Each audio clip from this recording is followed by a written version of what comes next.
El día que descubrí que mi aula era un puesto de vigilancia del cartel, me llamo Leticia, tengo 34 años y soy maestra de preescolar en una escuelita polvorienta en las afueras de Zamora, Michoacán.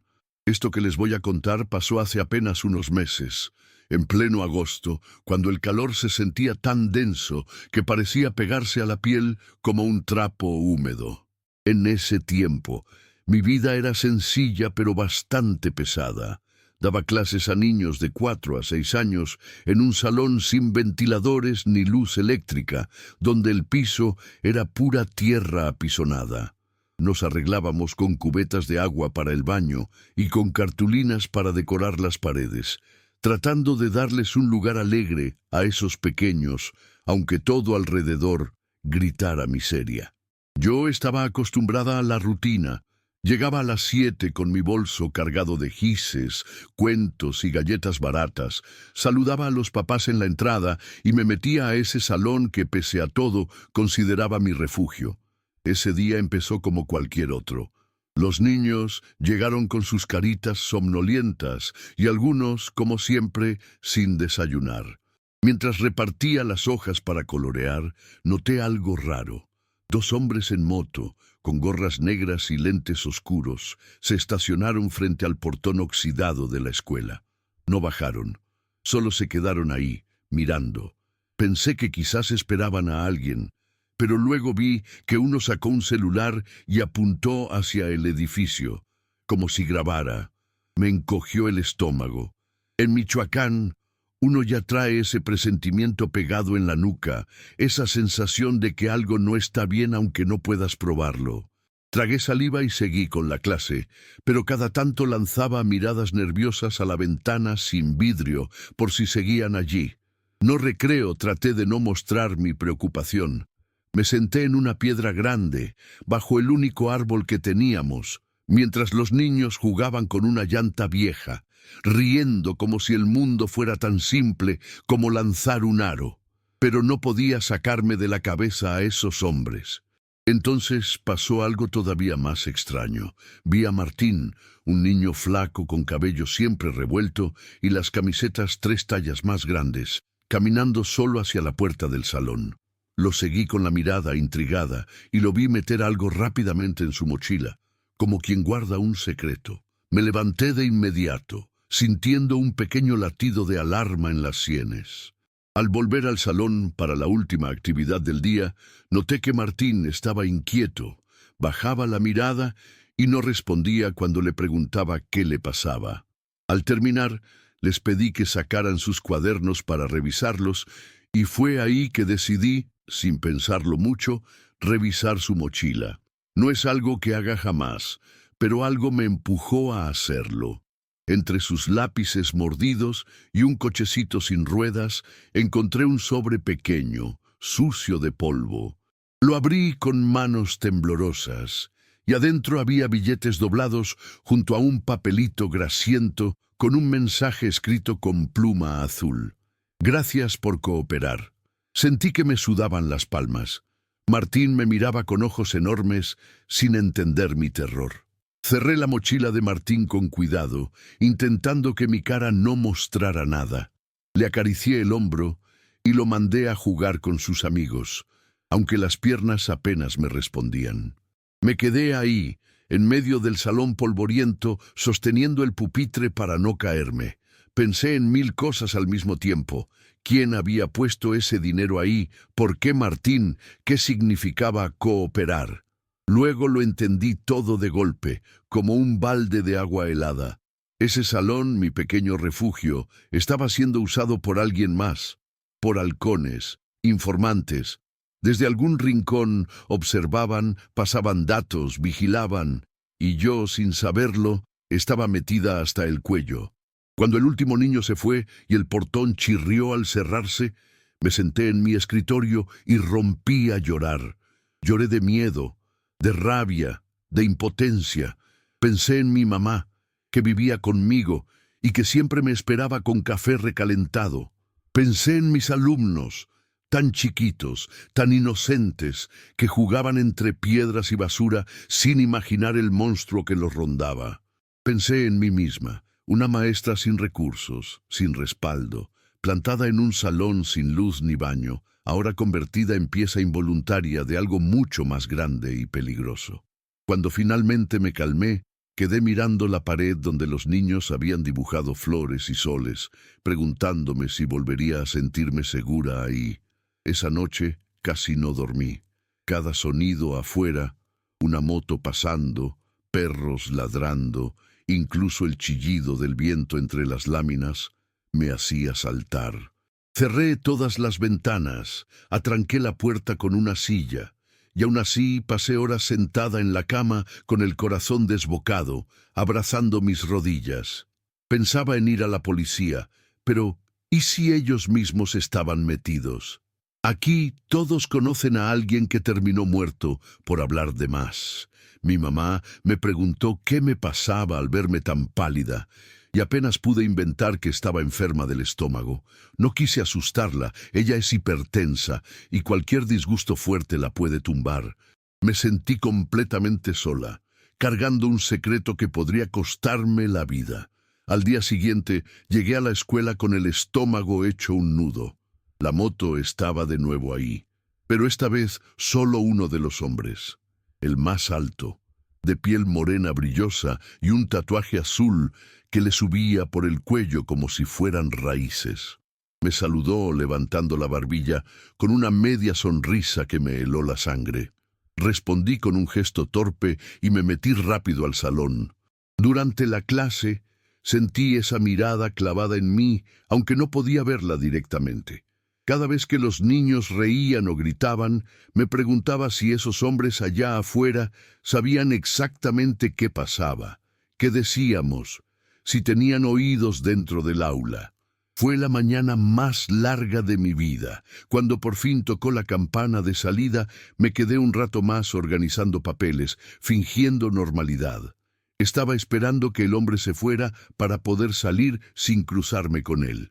Pero cuando salí al patio, ahí estaba, apoyado en la barda, limpiándose las uñas con un cuchillo pequeño, como si fuera lo más casual del mundo. Me obligué a caminar hacia la salida con paso firme, sintiendo su mirada recorrerme de arriba a abajo. Antes de abrir el portón, murmuró algo que apenas pude oír. «Usted siga así, maestra.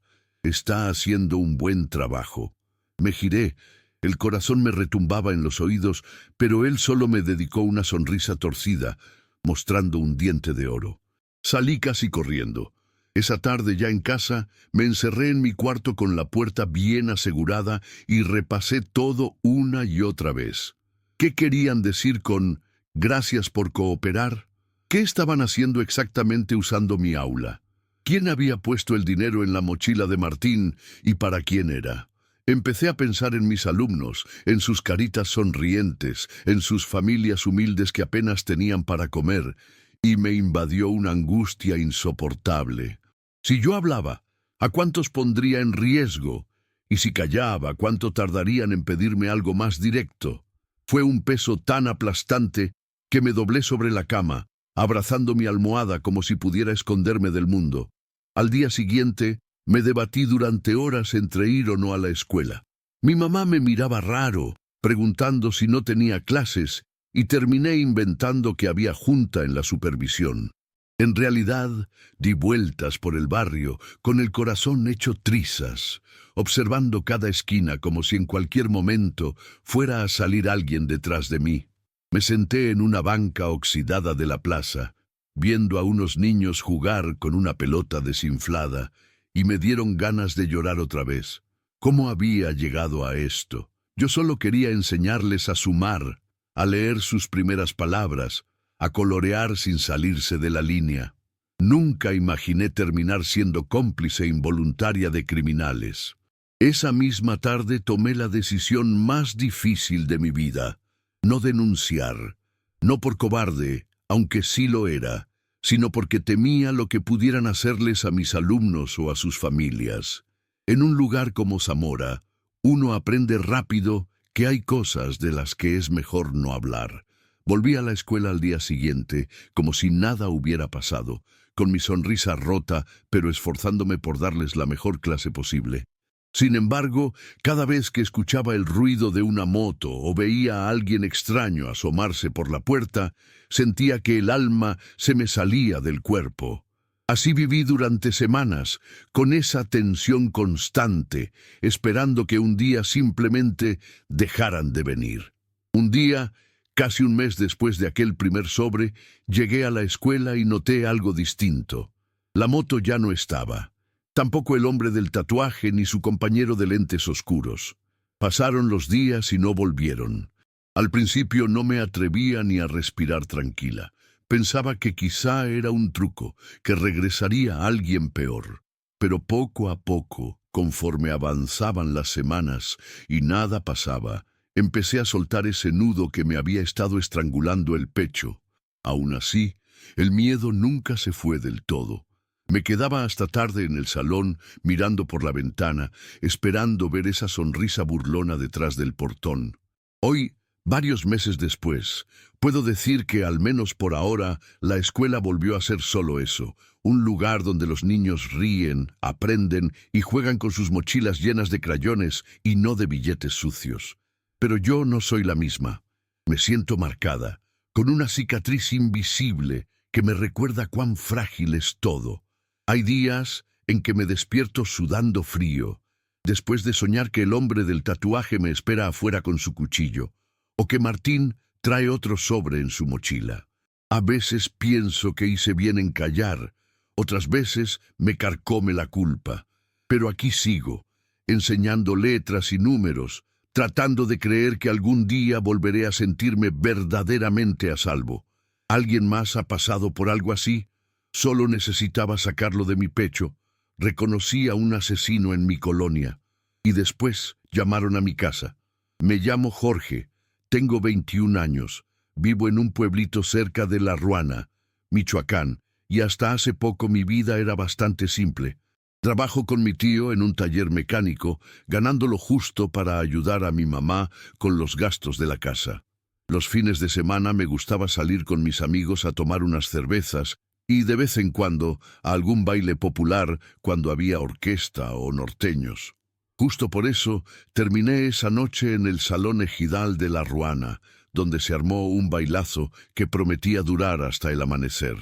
Yo no soy mucho de bailar, pero mis amigos me convencieron.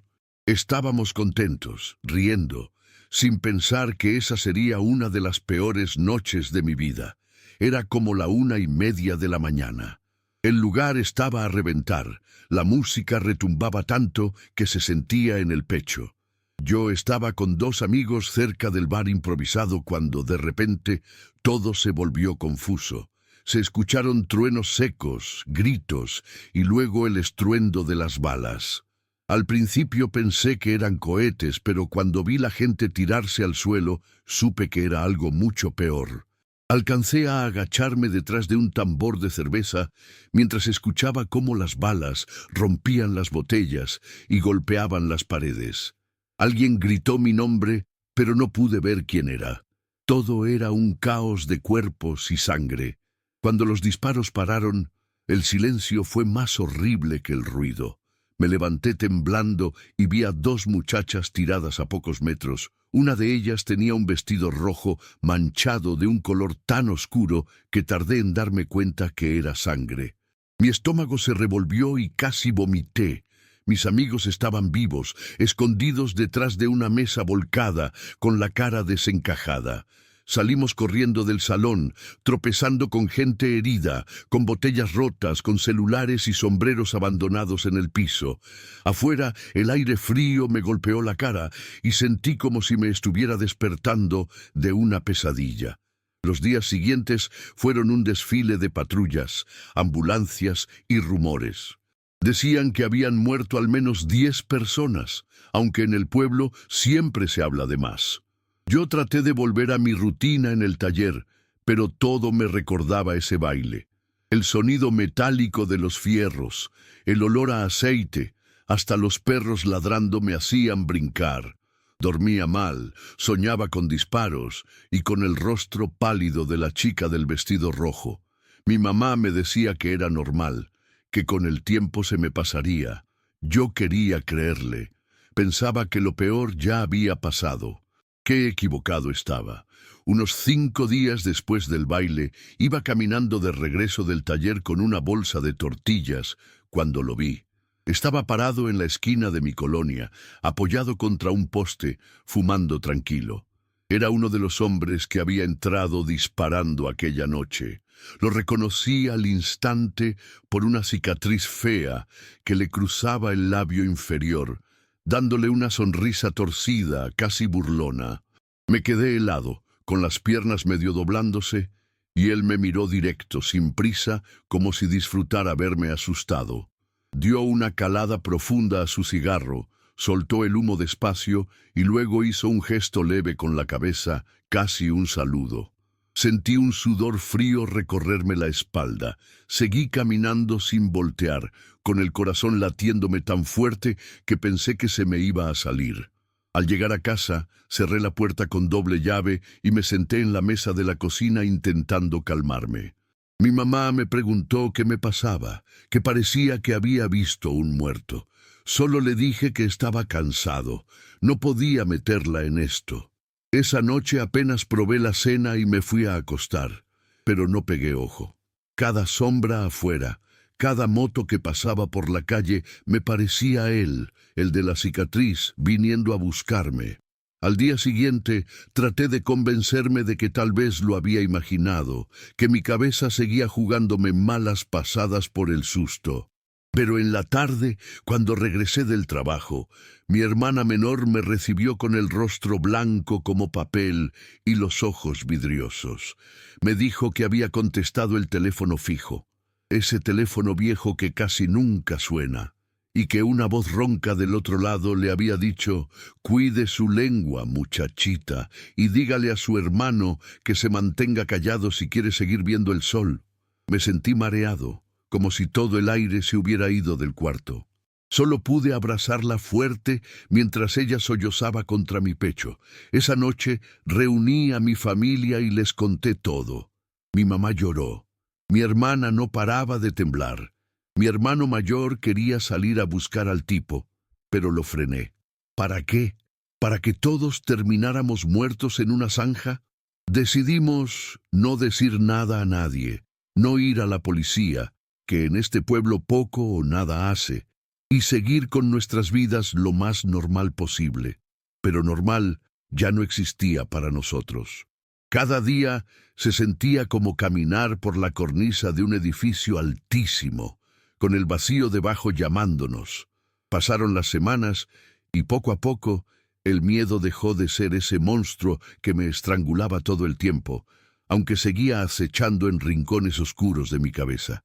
Me obligué a ir al taller como siempre, a salir a comprar tortillas, a saludar a los vecinos en la banqueta, pero mi hermana ya no atendía el teléfono fijo, y yo evitaba pasar por la esquina donde lo había visto.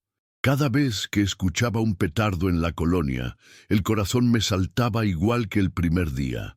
En el taller, mi tío me miraba con ojos tristes, como si supiera que algo estaba mal, pero prefiriera no preguntar. Una noche, casi un mes después, llegaron unos federales y se llevaron a un grupo de tipos del barrio. Dicen que entre ellos iba uno con una cicatriz fea en el labio. Algunos celebraron, otros callaron, porque aquí uno nunca sabe de qué lado sopla el viento. Cuando escuché el rumor, no supe si sentir alivio o más miedo. ¿Y si él había hablado de mí antes de que lo agarraran? ¿Y si alguien más del grupo sabía lo que yo había visto en el baile? Esa noche dormí con un cuchillo debajo de la almohada, por si acaso. Fue un sueño ligero, agitado, pero desperté al día siguiente vivo, que ya era bastante. Con el tiempo, la vida siguió. Mi hermana volvió a reír, aunque todavía se asusta si el teléfono suena de repente. Mi mamá reza más que antes, cada noche, pidiendo que nos dejen tranquilos. Yo sigo trabajando con mi tío, trato de no meterme en problemas, no andar en chismes. Aprendí a no mirar demasiado, a no fijarme en quién entra ni quién sale, a no recordar detalles como cicatrices o tatuajes. En este lugar, ser ciego y mudo a veces es la única forma de sobrevivir. Me volví bueno para eso, aunque en el fondo me dé asco. Hoy les cuento esto aquí porque necesitaba sacarlo del pecho. No busco consejos ni lástima, solo que alguien allá afuera sepa lo que pasa en estos pueblos donde la ley no manda. Si mañana me pasa algo, que quede escrito, para que al menos alguien diga, ese muchacho trató de contar su verdad. El día que dejaron un pendrive en mi coche para silenciarme, me llamo Mariela, tengo 29 años y soy reportera en un periódico pequeño de Uruapan, Michoacán.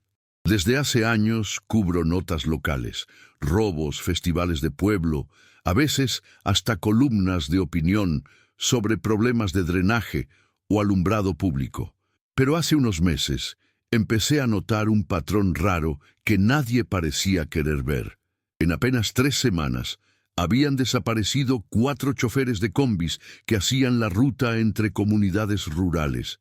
Sus familias pegaban carteles, lloraban en la fiscalía, pero nadie daba respuestas. Y aunque la gente murmuraba que era cosa de los de allá arriba, nadie se atrevía a nombrar al verdadero responsable. Fue esa impotencia la que me picó por dentro y me hizo empezar a investigar por mi cuenta. Al principio lo hice con mucho sigilo.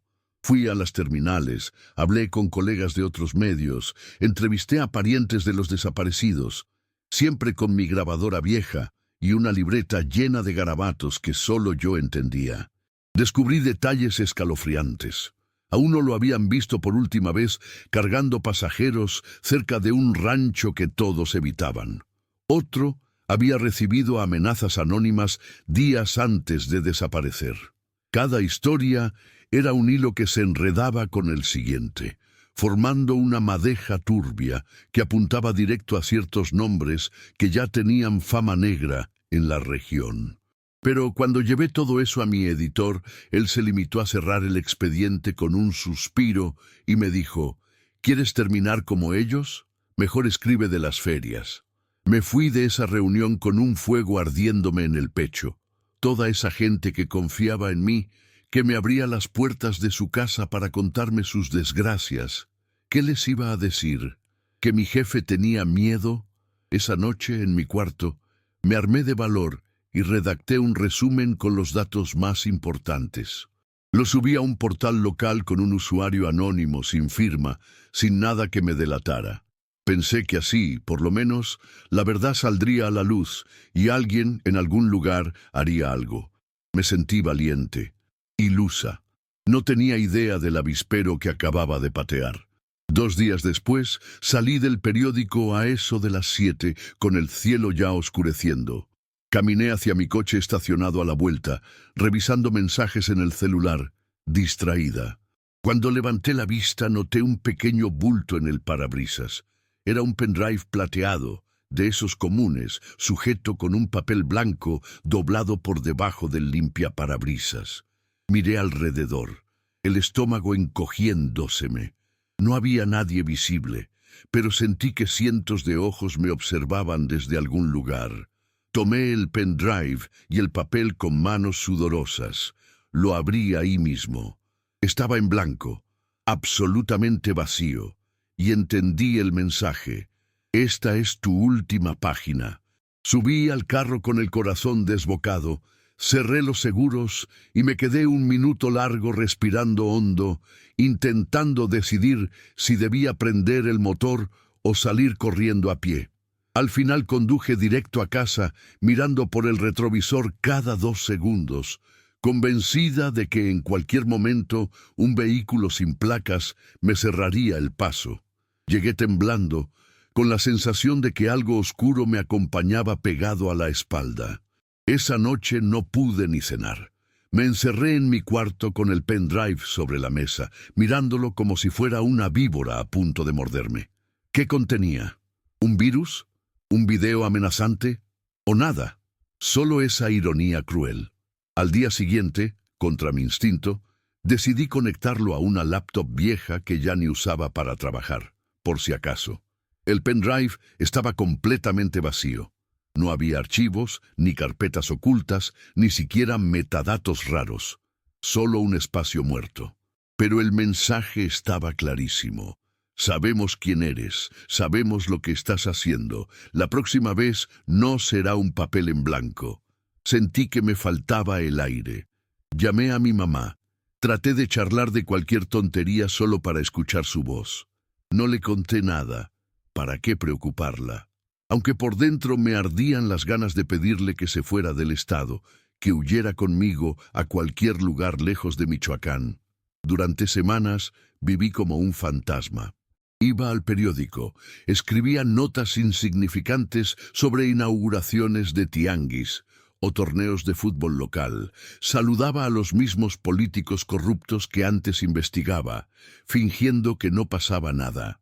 Cada vez que escuchaba un motor detenerse frente a mi casa, el corazón me saltaba hasta la garganta. Dormía poco y mal, despertando con sobresaltos a cada rato. Y aunque mis colegas notaban que algo me pasaba, nadie preguntaba demasiado. Aquí todos sabemos hasta dónde podemos meter las narices antes de terminar bajo tierra. Hoy sigo trabajando en el mismo diario, reportando banalidades. A veces me topo con las familias de aquellos chóferes desaparecidos y siento que les he fallado de la peor manera. Quisiera decirles que aún investigo, que no he soltado el caso, pero sería una mentira cruel. Aprendí por las malas que en Uruapan la verdad es un lujo peligroso. Y aunque me duele en el alma, también aprendí a valorar mi vida y la de mi madre por encima de cualquier historia. Aún guardo ese pendrive en un cajón, como un recordatorio silencioso de hasta dónde pueden llegar las sombras que mandan aquí. A veces pienso en irme, dejar Michoacán, reinventarme en cualquier otro estado donde mi nombre no pese ni mi oficio signifique un blanco pintado en la espalda. Pero luego miro a mi madre, a mis sobrinos, a mis amigos que se ganan la vida honradamente aquí, que no tienen la opción de huir, y me siento cobarde. Así que sigo, un día a la vez, caminando con cuidado, midiendo mis palabras, haciendo como que no veo ni escucho lo que se cuece en los callejones. Acepté que aquí el periodismo es más sobrevivir que informar. Aún así, hay noches en que cierro los ojos y sueño con esos choferes que nunca volvieron. Y me pregunto si algún día alguien tendrá el valor que a mí me faltó. Contar esto en este foro es lo más cerca que he estado de volver a tocar el tema. No espero justicia ni respuestas, solo necesitaba soltar este peso un rato, compartir con alguien que quizás entienda lo que significa vivir con miedo hasta para decir la verdad. Si algo me llega a pasar, al menos quedará este pedazo de historia flotando en algún servidor como testimonio de que existí, que lo intenté y que hasta el último momento seguí siendo, aunque fuera en silencio, periodista.